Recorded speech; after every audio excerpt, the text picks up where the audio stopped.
Hello foodies, welcome to my channel. So ఈరోజు అయితే mutton curry చేసుకుంటున్నాను. సో దానికోసం ముందుగా కుక్కర్ తీసుకొని మటన్ వేసుకొని సాల్ట్, పసుపు, కారం వేసుకున్నాను. తర్వాత దీంట్లోనే గార్లిక్ ఇంకా జింజర్ వేసుకున్నాను పీసెస్. అలాగే కొద్దిగా ఆయిల్ వేసుకోవాలి. ఇవన్నీ వేసుకున్న తర్వాత టమాటో ఫ్లేవర్ మటన్లో నచ్చే వాళ్ళు మాత్రమే టమాటో వేసుకోండి, లేకపోతే స్కిప్ చేయొచ్చు. ఇవన్నీ వేసిన తర్వాత నేనైతే బిర్యానీ మసాలా ఇన్ఫ్యూజ్డ్ వాటర్ వేసుకుంటున్నాను. దీంట్లో మటన్ పీసెస్ మంచిగా మునిగేదాకా వేసుకుంటున్నాను వాటర్. ఒక 3 విజిల్స్ పెట్టుకుంటున్నాను. తర్వాత మటన్ కర్రీ కోసం కావాల్సిన మసాలా ప్రిపేర్ చేసుకుంటున్నాను. ముందుగా అయితే ఆనియన్స్ కట్ చేసుకుంటున్నాను. సో కట్ చేసుకున్న తర్వాత ఒక పాన్ పెట్టుకోవాలి. సో ముందుగా మనం వంట చేసేటప్పుడు మనం చూస్ చేసుకోవాల్సింది పర్ఫెక్ట్ కడాయిస్ అనమాట. ఏ కర్రీ దేంట్లో చేస్తే బాగుంటుందో తెలియాలి ముందు. అండ్ మెయిన్గా నాన్ వెజ్ కుక్ చేసేటప్పుడు మనకి గిన్నె అనేది లైక్ బౌల్ అనేది ఆర్ కడాయి అనేది చాలా కంఫర్ట్గా ఉండాలన్నమాట, ఇరికినట్టు ఉండకూడదు. సో నేనైతే ఈ ప్యాన్లో ఆయిల్ వేసుకొని వేడైన తర్వాత ఆనియన్స్ వేసుకుంటున్నాను.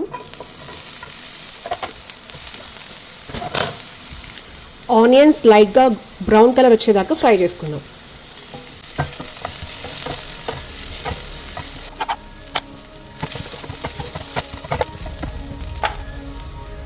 నేనైతే కొద్దిగా ఆయిల్ వేసుకొని ఫ్రై చేస్తున్నాను. ఒకవేళ మీకు కావాలనుకుంటే కొద్దిగా ఎక్కువ వేసుకొని కూడా చేసుకోవచ్చు.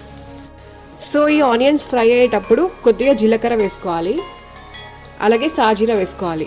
ధనియా పౌడర్ వేసుకుంటున్నాను ఫ్రెష్ది. సో ఆనియన్స్తో పాటు ఇలా ధనియా పౌడర్ వేసుకోవడం వల్ల ఫ్లేవర్ చాలా బాగుంటుంది. సో ఆనియన్స్ అయితే ఫ్రై అయిన తర్వాత మీ దగ్గర ఏమైనా లీఫీ వెజిటేబుల్స్ ఉంటే వేసుకోవచ్చు. నేనైతే కొద్దిగా పుదీనా, కొద్దిగా మెంతి కూర వేసుకుంటున్నాను. ఆల్మోస్ట్ ఆనియన్ అయితే బాగా ఫ్రై అయిపోయింది. నేను లాస్ట్లో ఇలాచీ వేస్తున్నాను. ఒకవేళ మీకు గ్రేవీ కనుక క్రీమీగా రావాలి అనుకుంటే మనం బాదం కానీ, కాజు కానీ, లేకపోతే ఏమైనా నట్స్ కానీ వేసుకోవచ్చు. సో మటన్కి కావాల్సిన మసాలా అయితే రెడీ అయిపోయింది. దాని తర్వాత చల్లగా అయిపోయిన తర్వాత మిక్సీలో వేసుకోవాలి. సో ఇప్పుడు ఇందాక కుక్కర్లో పెట్టిన అల్లం, వెల్లుల్లి ఇంకా టమాటో కూడా తీసాను. ఇవన్నీ కలిపి ఒకేసారి గ్రైండ్ చేసుకోవాలి. నాకైతే టమాటో పూర్తిగా గ్రైండ్ చేయడం నచ్చదు. సో దీన్ని సపరేట్గా నేను తీసుకొని దాన్ని స్మాష్ చేస్తున్నాను.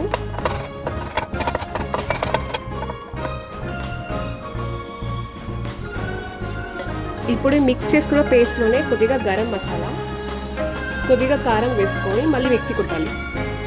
సో మటన్కి కావాల్సిన పేస్ట్ అయితే రెడీ అయిపోయింది. సో మటన్ కర్రీ చేసుకోవడానికి నేను అన్ని ప్రిపరేషన్స్ అయితే చేసుకున్నాను. ఆనియన్, మిర్చి తీసుకున్నాను, అలాగే టమాటో పేస్ట్, మటన్ మసాలా, అలాగే మెంతి కూర, కొత్తిమీర ఉన్నా కూడా వేసుకోవచ్చు. ఇందాక ఆనియన్స్ ఫ్రై చేసిన పాన్ పెట్టుకొని దాంట్లో ఆయిల్ వేసుకోవాలి. సో ఇప్పుడు దీంట్లో కావాల్సిన బగారాకు వేసుకుంటున్నాను ముందుగా. దాని తర్వాత ఆనియన్స్ ఇంకా పచ్చిమిర్చి వేసుకుంటున్నాను. సో మటన్ అయితే 60% కుక్ అయిపోయింది. కొద్దిగా అల్లం పేస్ట్ వేసుకుంటున్నాను, చిన్నగా కట్ చేసుకున్న టమాటోస్, అలాగే మెంతి ఆకు. దీంట్లో మెంతాకే కాదు, మనకి ఏ ఫ్లేవర్ నచ్చితే ఆ ఫ్లేవర్ వేసుకోవచ్చు. పుదీనా కావాలనుకుంటే పుదీనా, కొత్తిమీర కావాలంటే కొత్తిమీర కూడా వేసుకోవచ్చు. ఇప్పుడు దీంట్లో నేను ఉడకబెట్టుకున్న మటన్ వేసుకుంటున్నాను.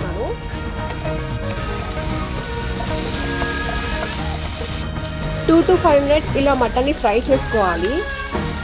సో ఇలా ఫ్రై చేసుకున్న తర్వాత మనం టమాటో గుజ్జుని వేసుకోవాలన్నమాట. ఈ టమాటో పేస్ట్ అయితే కంపల్సరీ కాదు, బట్ టమాటో ఫ్లేవర్ నచ్చే వాళ్ళు వేసుకోవచ్చు. లేకపోతే మనకి ఈ మటన్ మసాలా ఉంది కదా, ఇది సరిపోతుంది అనమాట.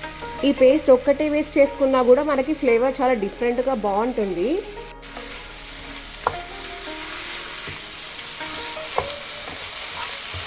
ఇప్పుడైతే కొద్దిగా మసాలా పేస్ట్ వేసుకుంటున్నాను. నేనైతే బ్యాచెస్గా వేసుకుంటాను.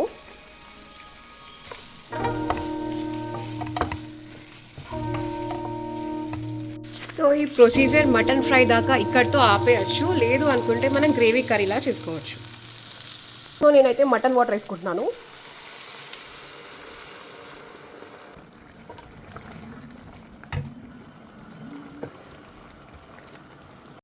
సో లాస్ట్లో కొత్తిమీర, పుదీనా వేసుకుంటే అయిపోతుంది. మనకి ఇంకా కొంచెం దగ్గరికి కావాలనుకుంటే మూత ఓపెన్ చేసి ఇలాగే హై ఫ్లేమ్లో పెట్టుకుంటే మనకి కర్రీ ఇంకా దగ్గరికి పడుతుంది అనమాట, చిక్కగా అవుతుంది. సో మీకు ఏ కన్సిస్టెన్సీలో కావాలో అప్పుడు ఆపేసుకుంటే సరిపోతుంది.